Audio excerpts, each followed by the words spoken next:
Northeastern Illinois University presenta Xochipilli Podcast.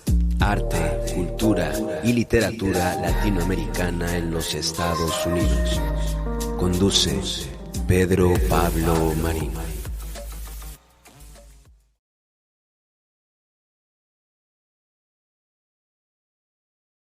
Y el teatro.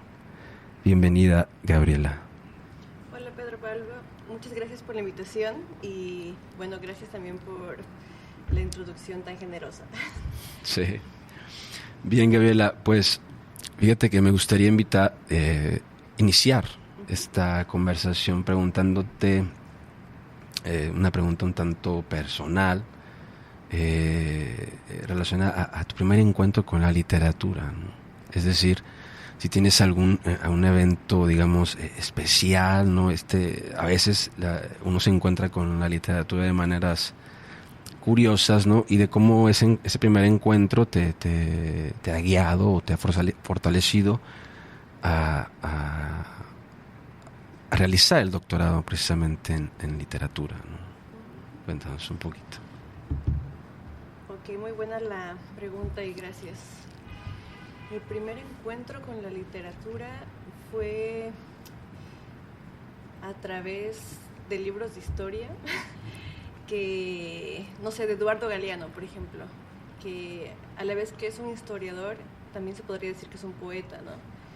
Y creo que esa parte de narrar la historia latinoamericana de una forma tan poética y a la vez mostrar los dos lados, ¿no? El lado oscuro, también el lado brillante de la resistencia, fue lo que me impulsó a hacer mis estudios latinoamericanos, también con ese enfoque histórico, ¿no? Entonces, fue a raíz de que un día fui a una biblioteca, me acuerdo, y el librero me recomendó Las Venas Abiertas de América Latina, y me enamoré del libro, y quise saber más de América Latina, quise saber más sobre las formas de narrar que hay, ¿no? en nuestro continente, y creo que fue ahí como la forma más impactante que tuve con lo que sería la literatura y también la historia. Ya. Yeah. Sí, creo que es el clásico de Galeano, ¿no? El que te recomiendan la mayoría del tiempo, ¿no? Sí. Y bueno, qué interesante, digamos, esos encuentros con la literatura al parecer nos marcan, ¿no? Me parece a mí que la literatura tiene esa cuestión, ¿no? Que nos ayudan como a cambiar la perspectiva de las cosas, ¿no? Tal vez. Y bueno, leyendo tu biografía me llamó la atención, me atrapó esta cosa de la respuesta civil frente a las catástrofes, ¿no? Y de cómo lo trabajaste, ¿no? En base a la novela de Juan Villoro, ¿no? Entonces, y fíjate, me hiciste recordar un evento familiar porque mis padres se fueron, después de que se casaron, se fueron de luna de miel en la Ciudad de México. Entonces hay un registro fotográfico, o sea, de ese viaje, y en alguna ocasión me tocó ver esas fotografías. Y hay todavía cerros, ¿no? De escombros después del terremoto del 85, ¿no? Y precisamente en algunas de las fotografías están estas grietas, ¿no? Esas cracks que tú mencionas en tu trabajo. Y nada, preguntarte acerca de eso, ¿no? ¿Cómo consideras que estas grietas son portales para el cambio, ¿no? Oh, bueno, qué experiencia la de tus padres, ¿no? Y bueno, la de casi muchos mexicanos que estuvieron antes, bueno, han dicho en el día del terremoto o después del terremoto.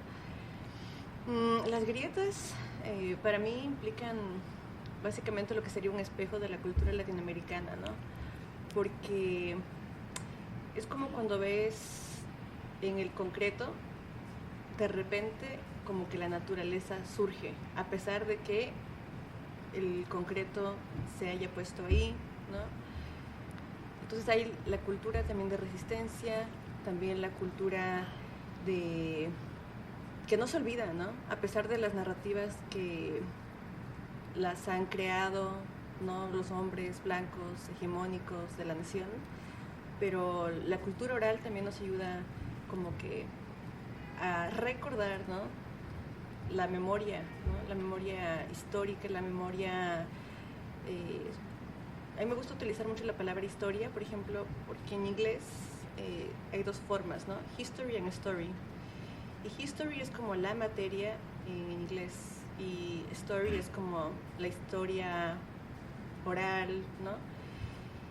Y creo que en América Latina se fusiona esas dos cosas, ¿no? Entonces, las grietas es eso, fusionar las dos cosas, como la historia que no se cuenta, la historia que también leemos en los libros de historia, la historia, digamos, hegemónica.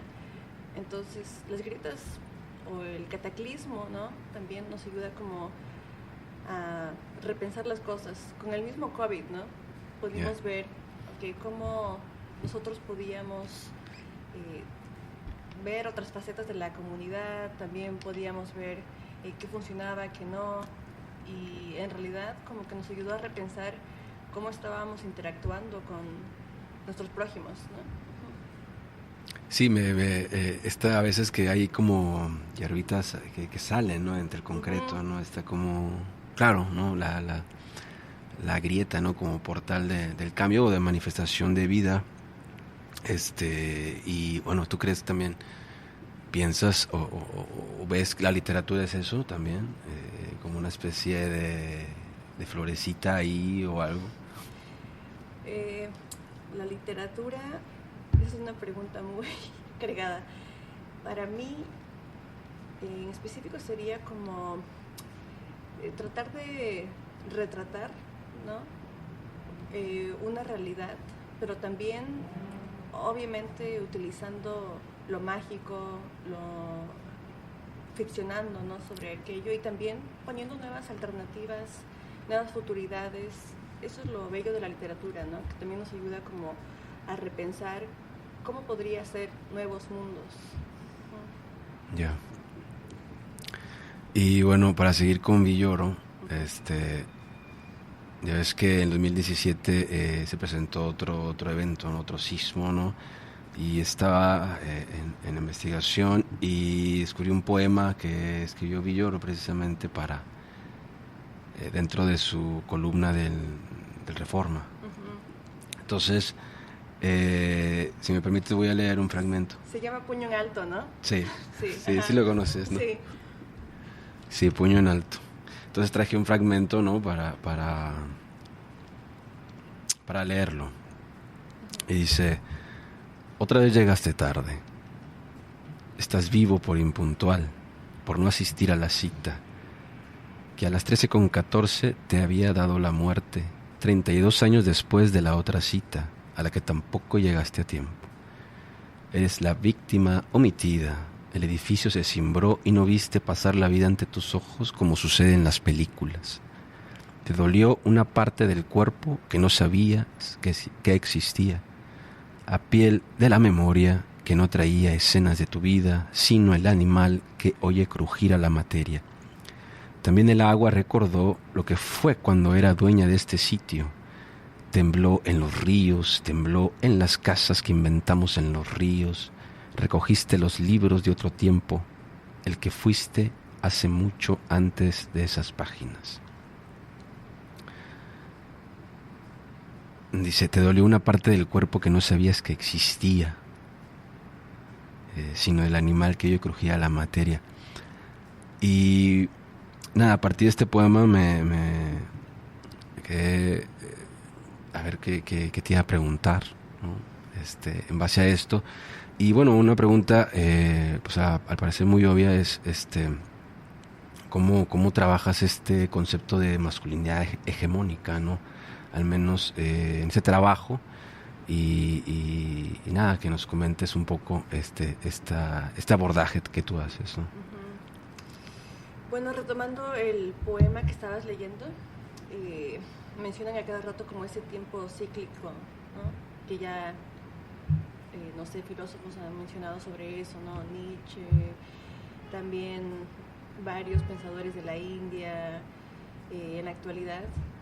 Y creo que eso pasa también, o sea, no solamente con, digamos, en el caso del poema, ¿no? El tiempo cíclico, sino que el tiempo de la catástrofe, el tiempo del desastre, también es algo que es recurrente en América Latina, ¿no? Por ejemplo, estoy pensando más en lo que serían las dictaduras latinoamericanas, ¿no? O las extremas derechas, o las revoluciones, ¿no? Entonces siempre vemos como los dos lados de la historia. Y dentro de eso, digamos, de las dictaduras latinoamericanas, lo que vemos ahí es una masculinidad, ¿no? Una masculinidad del patriarcado que se está tratando de imponer ante lo natural, ¿no? Que sería, por ejemplo, los pueblos indígenas, pueblos que quieren su propia autonomía, gente que tiene diferentes concepciones de género, etc. Entonces, lo veo más cercano, digamos, la masculinidad rígida como más, diría yo, cerca de lo que sería el concepto de nación, ¿no? Que es aparentemente rígido, pero si es que pensamos de nuevo, ese concepto ya está cambiando, ¿no? Porque hay nuevas formas de pensar, concebir, ¿no? Recrear lo que significa nación o ciudadanía, ¿no? Estoy pensando, por ejemplo, también en los indocumentados, la gente que tiene DACA en Estados Unidos. Hay nuevas formas de repensar, de actuar y de también concebir, digamos, lo que significa una casa. La casa ya no implica el territorio, ¿no? Sino que la casa puede ser, no sé, donde te vas a comer tus tacos, la casa puede ser tu propio idioma, la literatura. Entonces, la literatura te ayuda a pensar en esas formas no tan rígidas de cómo se concibe una nación y cómo se expresa día a día lo que significa ser ciudadano, versus cuando pensamos en el concepto de nación, que está más cercano a lo que es una masculinidad rígida, como lo menciona en el artículo. Estoy pensando en cosas que en realidad ahorita están en decadencia, ¿no? Y la gente está cuestionándose, como, ¿es esto en realidad algo tan rígido como lo pensábamos o hay una movilidad?